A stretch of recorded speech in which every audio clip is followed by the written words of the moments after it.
India's number 1 varicose veins hospitals ఐబీసీను సంప్రదించండి. మీ నొప్పి లేని ప్రయాణాన్ని ప్రారంభించండి. నమస్తే గురుగారు. శ్రీమాత్రే నమః. శ్రీమాత్రే నమః. ఈ రోజు మనం డిస్కస్ చేయబోయే అంశం ఇంట్లో ఐశ్వర్యాన్ని పెంచుకోవడానికి తప్పనిసరిగా ఉంచుకోవాల్సిన వస్తువులు, అస్సలు ఉంచుకోకూడని వస్తువులు. చాలా మంచి ప్రశ్న, తప్పకుండా తెలియజేస్తారు. ముందుగా ప్రేక్షకులందరికీ శ్రీమాత్రే నమః, శ్రీ గురుభ్యో నమః. నమో దేవ్యై మహాదేవ్యై శివాయై సతతం నమః. నమ ప్రకృత్యై భద్రాయై నిహతాం ప్రణతా స్మృత. చాలామంది ఐశ్వర్యం గురించి చాలామంది తపన పడుతూ ఉంటారు. ఉదయం లేచినప్పటి నుంచి రాత్రి పడుకునేంత వరకు ప్రతి మనిషికి కావాల్సింది ధనం. ధనమూలం ఇదం జగత్, డబ్బు ఉంటేనే అన్నీ ఉంటాయి అనేటటువంటి ఆలోచనలో మనిషి కూడుకుపోయాడు. అలాంటి దానికోసం మనిషి ఎలాంటి ప్రయత్నమైనా చేస్తారు. అయితే ఇంట్లో పాజిటివ్ ఆర్ నెగిటివ్ రెండిటికి సంబంధించినటువంటి క్రతువులు ఉంటాయి. పాజిటివ్ అంటే మనం ఇంట్లో ఎలాంటి వస్తువులను పెట్టుకోవడం ద్వారా మనకు శుభం కలుగుతుంది. అలాగే మన ఇంట్లో ఉండకూడనటువంటి వస్తువుల ద్వారా అరిష్టం కూడా అలాగే కలుగుతుంది.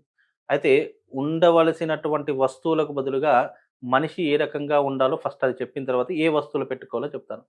ఏ ఇంట్లోనైతే స్త్రీ ఉదయాన్నే లేవదో ఆ ఇంటికి అరిష్టములోని చాలా మట్టుకు పేరు. అంటే అరిష్టము అంటే అర్థం ఏంటి అంటే కనుక ఆ ఇంట్లో ఎప్పుడు కూడా దుఃఖములు కలుగుతాయి, ఎప్పుడు కూడా బాధ కలుగుతుంది. ఇంట్లోకి వెళ్ళగానే ఏదో ఒక నెగిటివ్ ఎనర్జీ, మనసు ప్రశాంతంగా లేకపోవడం, ఆలోచనలు పిచ్చి పిచ్చిగా రావడం, శరీరం వాలిపోవడం ఇలాంటివి ఎక్కువగా జరుగుతూ ఉంటాయి. కాబట్టి ఎప్పుడైతే ఏ స్త్రీ అయితే ఉదయాన్నే లేవదో ఆ ఇంట్లో ఎప్పుడు కూడా అరిష్టాలు ఉంటూ ఉంటాయి. అలాగే మనము తలను దువ్వుకుంటూ ఉంటాము. ఎప్పుడైతే తలను దువ్వుకుంటూ ఉంటామో ఆ వెంట్రుకలు భూమికి తాకకూడదని శాస్త్రవచనము. ఏ స్త్రీ అయితే వెంట్రుకలు భూమికి తలుగుతాయో ఆ ఇంట్లో నుంచి లక్ష్మీదేవి వెళ్ళిపోయి అలక్ష్మి వచ్చి కూర్చుంటుందంట, దారిద్ర లక్ష్మి వచ్చి కూర్చుంటుంద. అందుకే ఆ వెంట్రుకలు కూడా ఎప్పుడూ కూడా దువ్వెనకున్నట్టు భద్రపరిచి ఒక కవర్లో వేసి బయట పాడేయాలి తప్ప మనం ఎక్కడ పడితే బెడ్ మీద, చాలా మంది బెడ్ మీద కూర్చొని దోచుకుంటూ ఉంటారు, హాల్లో కూర్చొని దోచుకుంటారు. అలా ఎప్పుడూ కూడా చేయకూడదు. అది కూడా ఒక రకంగా దరిద్రానికి హేతు అని చెప్పడం జరిగింది. అలాగే ఇంట్లో ఉండకూడనటువంటి వస్తువులు ఏమిటి అంటే గనక ఇంట్లో ముఖ్యంగా మనము దేవాలయం రూమ్ ఉంటుంది, అక్కడ ఉండకూడనటువంటివి ఏంటి అంటే గనక దేవతా పటములలో ముఖ్యమైనటువంటి కాళికాదేవి ఫోటో ఉండకూడదు. అలాగే మహిషాసుర మర్దిని ఫోటో ఇంట్లో ఉండకూడదు. అలాగే ఈ యొక్క కాలభైరవుడి యొక్క పటం ఇంట్లో ఉండకూడదు. అలాగే మన ఇంట్లో ఉండకూడనటువంటివి ఈ ముఖ్యమైనటువంటి ఈ పటాలు. అలాగే ఉగ్రస్వరూపమైనటువంటి దేవతలు, కాళీ స్వరూపంగా ఉన్నటువంటివి, అలాగే కాలభైరుని యొక్క స్వరూపంగా ఉన్నటువంటివి నరసింహస్వామి ఫోటో కూడా ఉండకూడదు. అంటే నరసింహస్వామి ఫోటో అంటే శాంతమూర్తిగా లక్ష్మీ స్వరూపంగా స్వామివారు ఉన్నటువంటిది ఆ ఫోటో పెట్టుకోవచ్చు. కానీ ఉగ్ర స్వరూపంగా ఉన్నటువంటిది ఒకే సింగిల్ గా ఉన్నటువంటి పటం మాత్రం పెట్టుకోకూడదని శాస్త్రవచనం. లక్ష్మీ నరసింహస్వామి కూడా లక్ష్మీదేవిని తొడపైన కూర్చోబెట్టుకున్నటువంటి ఫోటో అది ఉండవచ్చు. అంటే సమేతంగా, భార్యా సమేతంగా ఉండవచ్చు, కానీ సింగిల్ గా ఉగ్రస్వరూపం మాత్రం ఉండకూడదు అని శాస్త్రవచనం. ఇలాంటివి ఉండడం వల్ల ఇంటికి నెగిటివ్ ఇంపాక్ట్ ఎక్కువగా పెరిగి ఆ ఇంట్లో ఎప్పుడూ కూడా కోపము, ఆవేశాలు, గొడవలు, అనర్థాలే దారి తీస్తూ ఉంటాయి. కాబట్టి ఇలాంటి పటాలు ఎప్పుడు కూడా ఇంట్లో ఉండకూడదు అని శాస్త్రం. అలాగే ఇంట్లో మనం భోజనం చేసేటటువంటి ప్రదేశంలో ఎప్పుడూ కూడా భోజనం చేసేటటువంటి సమయంలో మాట్లాడడం కానీ, అలాగే మనం భోజనం ఎప్పుడూ కూడా ఒక ఆసనం మీద కూర్చుండి కింద కూర్చుండే చేయాలి తప్ప బెడ్ మీద కూర్చుండి చేయడం కానివ్వండి, లేదా మనం టీవీ చూస్తూ భోజనం చేయడం కానీ ఇలాంటివి ఎప్పటికీ కూడా చేయదు. అది కూడా ఒక అలక్ష్మితో సమానమే. చేస్తే ఏం జరుగుతుంది? చేస్తే ఏమవుతుందంటే ధనము ఇంట్లో నిల్వ ఉండదు. ఎప్పుడూ కూడా కొట్లాటలు ఎక్కువగా అవుతాయి, గొడవలు ఎక్కువగా అవుతాయి, ఇంట్లో మనశ్శాంతి కరవైపోతుంది, సంపాదించిందంతా కూడా వృధా ఖర్చు అయిపోతుంది. అంటే పనికి రాదు, పాటకు రాదు, అది వృధా ఖర్చు అయిపోతుంది. ఖర్చు అయిపోయిన తర్వాత తెలుస్తుంది మనకు ఆ విషయం. ఇంట్లో ఎప్పుడు కూడా బెడ్ మీద కూర్చుండి కానీ, కింద టీవీ చూసి తినడం కానీ ఇలాంటివి చేయకూడదు. పిల్లలు ఎప్పుడు అవే కదా అదే చెప్తున్నాను కదా, అది అలవాటు చేస్తున్నారు. ఇప్పుడు పిల్లవాడు భోజనం చేయకపోతే, అన్నం తినకపోతే ఇప్పుడు ఈ మధ్యకాలం సెల్ ఫోన్లు ఇచ్చి మరీ తినిపిస్తూ ఉన్న అలాంటి అలవాటు చేస్తున్నారు. అంటే ఈ మధ్యకాలంలో ఎలా అయిపోయింది అంటే కనుక సెల్ ఫోన్లు లేకుండా ముద్ద దిగడం లేదు. ఇప్పుడు చాలా హోటల్స్కి వెళ్ళినా కూడా ముందర ఒక సెల్ ఫోన్ పెట్టి ఇలా తింటూ, కళ్ళు ఇక్కడే ఉంటాయి, ఇట్లనే వెళ్తూ ఉంటుంది. అంటే అలాంటి పరిస్థితి అలవాటు అయిపోతుంది మనుషులకు. కాబట్టి భోజనం ఎందుకంటే అన్నం పరబ్రహ్మ స్వరూపం కాబట్టి అది భక్తి శ్రద్ధ. భగవంతునికి ఎంత శ్రద్ధగా నైవేద్యం పెడతాం మనం, అదే శ్రద్ధగా మనం యొక్క ఆలోచన భోజనం మీద ఉండాలి తప్ప ఇలా చూస్తూ ఇలా తిన్నాం అనుకోండి ఆరోగ్యం సహకరించదు, ఆరోగ్య భంగం కలుగుతుంది. కాబట్టి ఇవి జాగ్రత్తగా చూసుకోవాలి ఇంట్లో.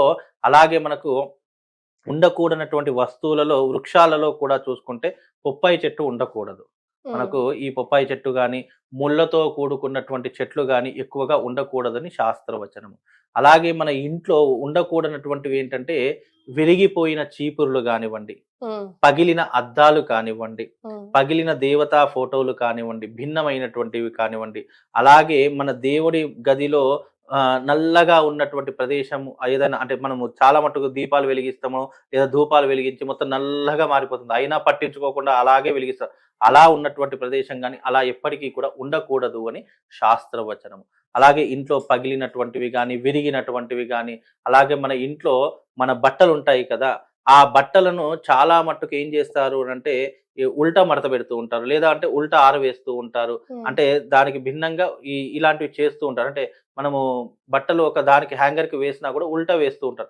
ఎప్పుడు కూడా మన బట్టలు ఉల్టా అనేటటువంటిది ఉండకూడదు. అంటే ఎప్పుడైనా కూడా దాని యొక్క పద్ధతితోనే మనము ఇంట్లో వేయాలి. అలా ఉన్నా గానీ ఇంటికి అలక్ష్మి అని చెప్పి పాత చెప్పాలి. వస్తువులు దాచుకునే అలవాటు ముఖ్యంగా ఇంట్లో పెద్దవాళ్ళు ఉంటే ఉంటది కదా గురుగారు. అట్లా ఎక్కువ శాతం పాత వస్తువులు, పాత బట్టలు కూడా పెట్టుకోకూడదు. పాత బట్టలు గాని, మనకు పనికి రానటువంటి వస్తువులు గాని, అందుకే మనకు చాలా మటుకు తెలియనటువంటి విషయం అంటే మనకు కామదహనం వస్తుంది తెలుసు కదా అందరికి. పాత వస్తువులన్నీ తీసి దాంట్లో వేసేవాళ్ళు అప్పట్లో ఇంటికి ఉన్నటువంటి దూలాలు, కట్టెలు పాతవి ఏమైనా అయిపోయాయంటే అవన్నీ కూడా దహనం చేసేటటువంటి పరిస్థితులు ఉండే. ఇప్పుడు అలా కాదు.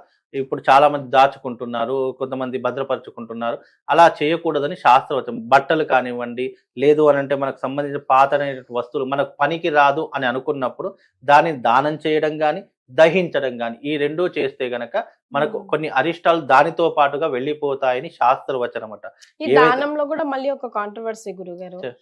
ఇంట్లో పెద్ద కొడుకు పోయి దానం ఎవరికి పడితే వాళ్ళకి దానం చేయకూడదు, బట్టలు పాత బట్టలు అలా కూడా అంటుంటారు. అలాంటివి ఏమి లేవు. మాది అది శుద్ధ అబద్ధము. శాస్త్రంలో అయితే అలాంటిది ఏం లేదు.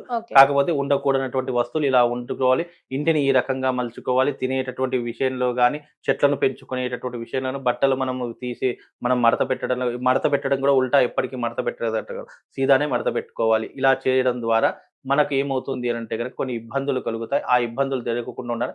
ఇదిగో ఇలాంటి పద్ధతులు పాటించకుండా ఉంటే చాలా మంచిది. ఈవెన్ అద్దము, ఫ్యామిలీ పిక్చర్స్ కూడా బెడ్రూమ్ లో కానీ, లివింగ్ రూమ్ లో కానీ ఎక్కడ పడితే అక్కడ పెట్టకూడదు.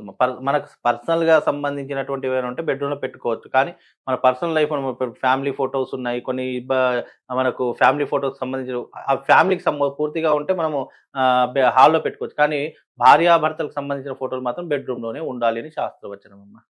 చాలా సంతోషం గురుగారు, ధన్యవాదాలు. శ్రీమాత.